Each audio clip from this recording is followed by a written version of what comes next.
Good evening and welcome to NTD News. I'm Don Ma in for Stefania. Here are today's top stories. The Supreme Court makes a big decision on Title 42. The ruling comes as tens of thousands of migrants are reportedly waiting on the Mexico side of the border. Dozens of countries could lose access to Russian oil early next year. The Kremlin today announcing a ban on exports to nations that abide by the G7's price cap. Thousands of U.S. flights canceled, the vast majority from Southwest Airlines. The U.S. government saying it's probing the airline over the number of cancellations. I do have a ticket and I hope to come to work at some point in my life. The longest sentencing so far in the plot to kidnap Michigan Governor Gretchen Whitmer. Prosecutors wanted him behind bars for life. Why? The judge disagreed.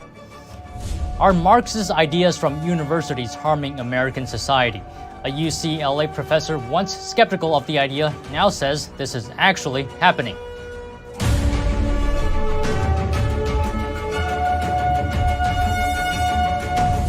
The Supreme Court made a major decision today regarding Title 42. That's the policy that allows U.S. officials to turn away illegal immigrants to prevent the spread of COVID-19. In a 5-4 ruling, the Supreme Court extended Title 42 until February. That's when the case will be argued and a final decision will be made. This ruling comes as tens of thousands of migrants are reportedly waiting on the Mexico side of the border. Russia says it's banning oil exports to various countries, including the entire European Union. That's after those nations imposed a price cap on Russian crude oil. Today, Russia announced it would ban the export of oil to countries that imposed a $60 per barrel cap on Russian oil. Those countries are all European Union members, all G7 members, and Australia. The U.S. is a member of G7 but had already banned all Russian oil and gas imports in March. The price cap took effect on December 5th. Exports from Russia to those countries will still be allowed in certain cases if Putin gives special permission. The ban is scheduled to start on February 1st and last through July 1st.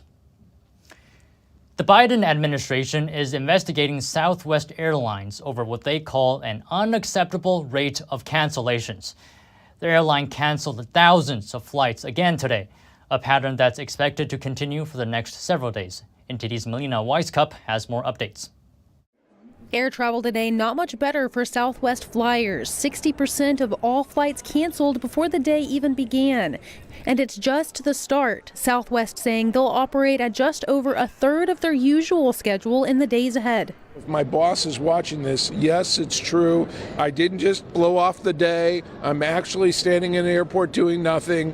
And I do have a ticket and I hope to come to work at some point in my life. Of the roughly 2,900 flight cancellations in the U.S. early Tuesday, more than 2,500 were called off by Southwest. That makes up around 87% of all U.S. flights canceled. And now that it's become clear that Southwest's disruptions are disproportionate when compared with other airlines, the Department of Transportation now says they're investigating, writing in a tweet that they're concerned with what they call Southwest's unacceptable rate of cancellations, delays, and long customer wait times. The department says they're actually looking at Southwest's customer service plan to make sure the company is complying with that plan and to determine whether or not these disruptions were controllable. Now, Southwest says that these disruptions were caused by consecutive days of extreme weather, but some within their own company are saying that this is a different issue. The vice president of the Southwest Airlines Pilot Association, for example, saying this is the largest disruption that he's seen in 16 years, but he says this issue isn't new. We have been telling them this for years. We have a meltdown like once a year for the past 5 or 6 years. The storm that hit last week was the catalyst to this. But what went wrong is that our IT infrastructure for our scheduling software is vastly outdated. It can't handle the number of pilots, flight attendants that we have in the system with our complex route network. The airline says disruptions could continue up until the New Year travel period at the end of this week. Reporting in Washington, D.C., Melina Weiskup, NTD News. President Biden has approved an emergency declaration for the state of New York. The recent winter storm killed more than 24 people in the state's west. Officials in Buffalo, New York said at least 28 people died in one of the worst storms ever to hit the area, while officials are now focused on restoring power, plowing roads, and checking for anyone still stranded. They say they expect more residents will be found dead. Biden's authorization will allow federal resources, including those from the Federal Emergency Management Agency, to supplement local response efforts. And some people are looting stores in Buffalo, New York. Video footage shows incidents of theft and the aftermath. A deadly winter storm in Buffalo, New York kept many locked in their homes as conditions outside were considered life-threatening. However, officials say some used the situation to break into local stores. In this video posted on social media, you can see what appears to be an almost totally ransacked 7-Eleven. Items were spread all over the floor while most shelves were empty, presumably stolen. In this video, you can hear a car with sirens arriving at a supermarket. Nevertheless, there are people calmly walking out of the store with filled trash bags and other items which they're believed to have stolen from the store. Buffalo Mayor Byron Brown on Monday condemned the people stealing from stores during a deadly storm which killed dozens. It's just absolutely reprehensible. I don't know how these people can even live with themselves, how they can look at themselves in the mirror. They are the lowest of the low. The mayor says it appears the people didn't actually need the items they stole. They're not looting foods and medicines. They're just looting items that they want. So these aren't even people in distress. These are people that are taking advantage of a natural disaster and the suffering of many in our community. The city's police commissioner says they've made a few arrests and intervened in some of the looting. Buffalo's blizzard is deemed the area's worst in 45 years. It took form late on Friday and pummeled western New York through the Christmas holiday weekend. It capped an Arctic freeze and winter storm front that had extended over most of the United States for days, stretching as far south as the Mexican border. Around 60 passed away nationwide because of the harsh conditions. One of the men involved in the plan to kidnap Michigan Governor Gretchen Whitmer was sentenced to 16 years behind bars today. It's the longest sentence of anyone convicted in the plot so far. Prosecutors sought life behind bars for Adam Fox, co-leader of the plot to kidnap the governor. They argued that the plot wouldn't have taken place without him. The judge said that the purpose of a long sentence is to punish Fox and prevent future similar acts, and that life in prison isn't necessary. To achieve that, Fox won't have to repeat the 2 years he's already spent in custody since his arrest, but he does have to serve 5 years of supervised release after prison. Marxist ideas from universities spilling into the workforce. Decades ago, a UCLA professor said this wouldn't happen and even wrote a book to defend his standpoint. Now he says he was wrong. In the 80s, some conservatives said they were worried that teaching leftist ideology at universities would negatively affect American society. In response to that, Russell Jacoby, now professor emeritus of history at UCLA, wrote a book. He argued that those ideologies wouldn't leave the campus and affect regular society. Now, decades later, Jacoby says, "Only now do I see I got something wrong." He says it's something his critics overlooked as well, about the increasing number of students pursuing academic fields. He outlines his new position in an article for The Tablet, which was published last week. In the 80s, he argued that students taking liberal courses such as gender studies, Marxist cinema theory, and more would get careers within academia after graduating. However, Jacoby says, as the number of students taking those courses increased, they could no longer hope for university careers. What became of them? No single answer is possible. They joined the workforce. Most often, they landed jobs as writers and researchers with liberal government agencies, foundations, or NGOs. In all these capacities, they brought along the sensibilities and jargon they learned on campus. Jacoby gave this example. When the ACLU drops any mention of the First Amendment from its annual reports, when one of its directors declares First Amendment protections are disproportionately enjoyed by people of power and privilege, we know they studied critical race theory. Reporting by Arian Pastar, NTD News. A probe by the Dailymail has allegedly revealed nearly 400 pedophile dens in California. These dens are said to be housing multiple convicted pedophiles. Under state law, these dens could be illegal. The Daily Mail has discovered nearly 2,000 convicted pedophiles in California. These individuals are allegedly living together in groups of 3 or more at 442 locations across the state. Some of these, quote, pedophile dens are reportedly in close proximity to schools. Former Deputy District Attorney Sam Dordulian told the Daily Mail that the numbers are terrifying. He says, quote, even if they're trying to stay clean, they're in an environment where they are around other pedophiles. They're going to be talking about children, having child porn available, and it's just creating a situation where you're almost sure there is going to be another offense. The Daily Mail analyzed the data from the Megan's Law database of registered sex offenders in California and found 58,685 sex offenders. 73%, or 43,007 of those offenders have been convicted of sex crimes involving children.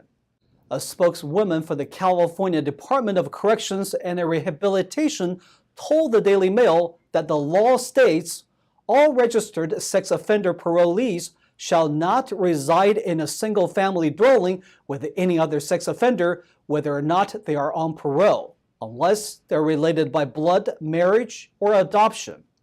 However, the Daily Mail interviewed multiple homeowners at homes where up to 6 pedophiles were allegedly residing and sharing a room together. The California Department of Justice, which administers the Megan's Law database, had previously told the Daily Mail that they know about these so-called pedophile dens. In a statement last month, the department said that it was the district attorneys, courts, and state legislators' issue to deal with. But he added that the department has, quote, human trafficking and sexual predator apprehension teams, which work regularly with the local authorities to protect public safety. Advances in data storage and video technology have led to an increase in child pornography. Now, a global network of investigators is racing to stop it. NTD's Andrew Thomas has more on their efforts. The National Center for Missing and Exploited Children is a nonprofit based in Alexandria, Virginia. One of the organization's missions is to track online child pornography. 2 things happen. One, we're producing an analytical report for law enforcement that show out of those 10,000, 100,000, a million files that they submitted, how many of those depict children who have already been identified? And who's the law enforcement officer that identified that child, who can prove in court that it is in fact a real child victim? In 2016, NCMEC was part of a global effort to find a girl in a video discovered by a New Zealand customs agent. The footage showed U.S. Border Patrol employee Paul Adams raping his then 10-year-old daughter. We could see both their faces for a start, so there was some really good imagery of both of their faces, and they were talking throughout it as well. 6 years before the video surfaced in Auckland, Adams confessed to his Mormon bishop that he abused his daughter. A prominent church lawyer told the bishop to keep the abuse secret. As a result, the child was brutalized for 7 more years. Today, the video and others still circulate on the internet. They're living with that for the rest of their lives. It's on the internet, it's not going anywhere. And they have to wake up every morning, knowing that there's imagery of those terrible times in their lives still out there that people are accessing for their own gratification, and they don't care anything about them. Computer analysts at NCMEC determined that the 9-minute video was made in 2015. They also isolated several images of Adam's face and sent them to Homeland Security investigations. Everything HSI does has to have a nexus to the border. So how are we working domestic child exploitation cases? Well, because of the internet, every image, if I send a picture to you right now, it's going to cross the border. Approximately 6 weeks after the video was discovered in New Zealand, Homeland Security agents arrested Adams. Adams died by suicide in custody while awaiting his trial.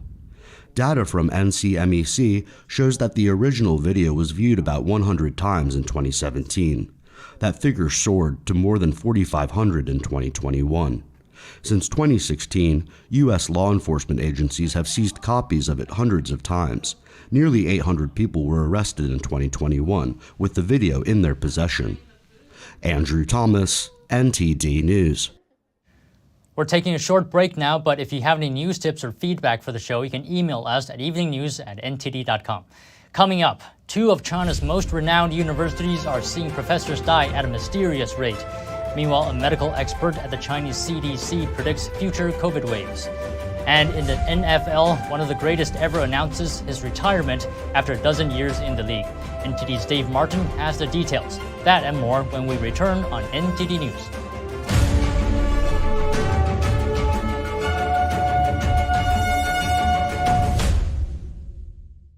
Shen Yun Creations, the streaming platform from Shen Yun, featuring world-class dance, past programs, and all original music.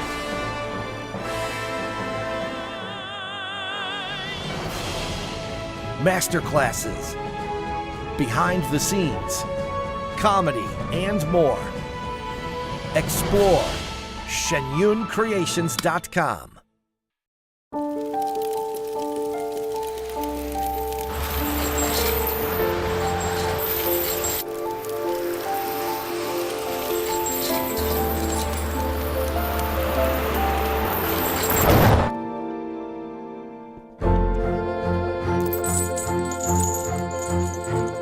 Did you know dragging chains can spark a wildfire?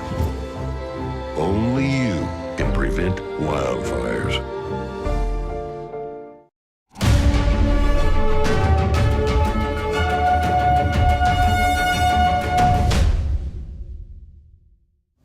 In two of China's most renowned universities, professors are dying in unusual numbers. Both of the schools are closely related to the Chinese Communist Party. NTD's Tiffany Meyer brings us this report. She also brings a prediction from the chief epidemiologist at the Chinese CDC. Two of China's most renowned universities are suffering an unusually big loss. Their teachers and professors are passing away. One of the universities is considered the birthplace of the Chinese Communist Party, or CCP. The other one is known for its high-profile alumni, including the current and former CCP leaders. 12 professors from Beijing University died this month. That's according to notices put out by the school. 3 of the university's retired professors passed away on December 22nd alone. According to its website, the university maintains strong links to the Chinese Communist Party. The first group of communists and Marxists in China were educated there. The second school is called Tsinghua University. The death toll for its retired professors totaled 87 in just the last 4 months of this year, double the figure from the same period last year. This university also holds an important place in the CCP's recent history. Most of China's top leaders over the past decades are alumni, including current Chinese leader Xi Jinping and former leader Hu Jintao. The CCP leader before Hu Jintao did not attend the school, but his prime minister did. It's unclear if the deceased persons tested positive for COVID-19 or if they were even tested for the virus at the time of the death. Most of the death notices list illness as cause of death without any specifics. One notice listed a, quote, heavy cold as the cause. The deceased person was the designer of the 2008 Beijing Paralympic mascot. 1 peak and 3 waves. This is the prediction from Wu Chunyong, chief epidemiologist at the Chinese Center for Disease Control and Prevention, about the current COVID-19 outbreak in China. Wu said the first wave would span from mid-December 2022 to mid-January 2023, mainly in cities. The second wave will strike from late January to mid-February 2023, China's top travel season surrounding the Lunar New Year holiday. The third wave is expected from late February to mid-March, when people return to work after the New Year holiday. The peak outbreak is predicted to span 3 months in total. Earlier this year, Wu also advised Chinese citizens on how to avoid monkeypox. One of his recommendations, having no contact with foreigners. Chinese authorities had already announced the first case of monkeypox in China before he gave the warning. The initial infection case was said to have originated outside China. Due to the Chinese regime's history of underreporting and covering up health data, it's unclear if that case was actually the first discovered in the country. And is the Omicron variant to blame for the virus surge that's wreaking havoc in China? Or is there another sub-variant spreading alongside it? Some patients are showing symptoms that don't usually appear when infected with Omicron, but that did show up widely in Wuhan when the pandemic first broke out. Here are the details. Reports from Chinese hospitals are raising an unexpected concern. The lungs of some COVID-19 patients are appearing white on CT scans, indicating lung infection. But Omicron is widely known not to attack the lungs, which makes it less dangerous than other variants. In the past few days, people have flocked to Chinese social media Weibo with similar reports that some of those infected with COVID-19 were also diagnosed with severe pneumonia. CT scans show parts of their lungs turned white. The appearance means the lungs are infected, posing danger to affected patients. The so-called white lung syndrome was a typical symptom found in Wuhan City at the beginning of the pandemic. Those who've shared the news online include medical staff, family members of the deceased, and patients themselves. Among those showing the symptom was the father-in-law of a well-known Chinese scholar. He died last week of COVID-19 related pneumonia. His CT scan showed 1/4 of his lungs had already turned white, and there's more. A doctor in Beijing recorded the process of how a 70-year-old patient's lungs turned white via CT scans. The patient died 1 day after the infection reached his lungs. Back online, a medical worker from eastern China's Jiangsu province shared a set of related photos on social media site Weibo. The pictures came from the CT scans of 2 white lung patients. One of them showed a high degree of fibrosis of the lungs. It was so advanced that the shape of the lungs became obscured. The medical worker wrote he's seen more white lung patients lately than since he studied medicine in college. South Korea is creating a military unit specializing in drones. The president says he's speeding up the effort. He also criticizes the recent military response to a border intrusion by North Korean drones. 5 North Korean drones crossed into South Korea on Monday, prompting Seoul to scramble fighter jets and attack helicopters.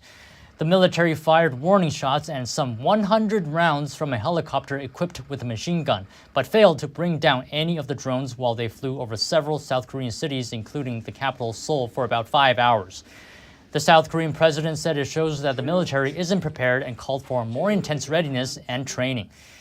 A senior official said the drones were too small to intercept easily. Each drone measured less than 10 feet. The military also said it couldn't aggressively attack them with civilians below.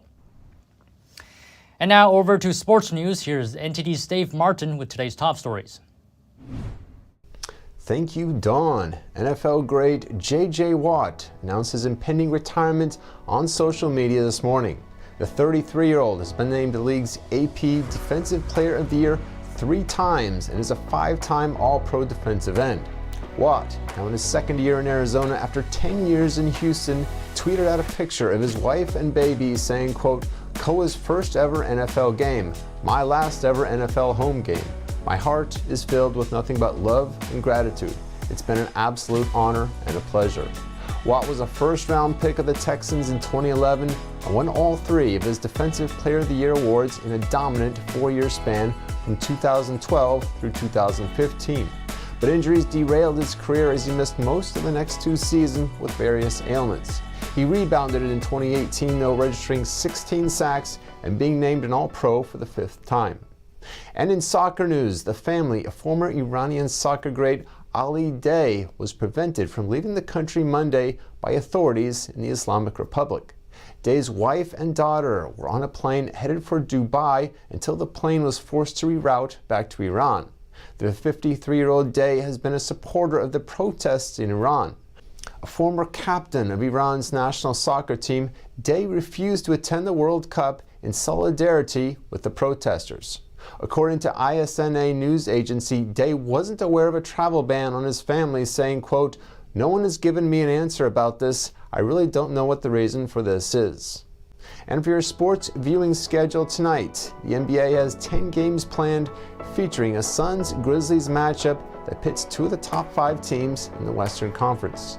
And finally, for you hockey fans, after a 3-day holiday break, the NHL is back with 11 games of their own, featuring the Stanley Cup champion Colorado Avalanche playing at the Phoenix Coyotes.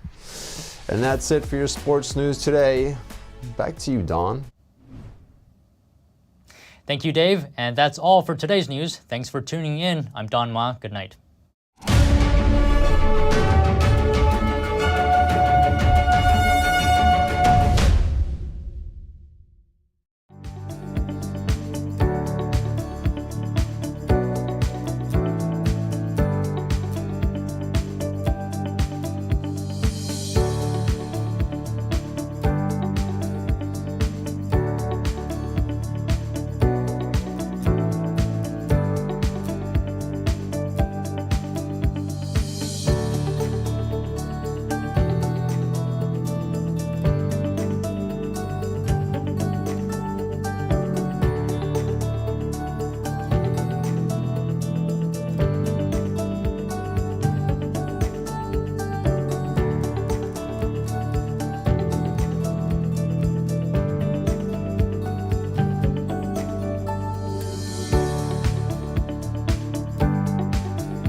Thanks for watching us on YouTube. Did you know YouTube only keeps selected videos on its platform? So if you want to make sure you get the full picture, just subscribe to our newsletter.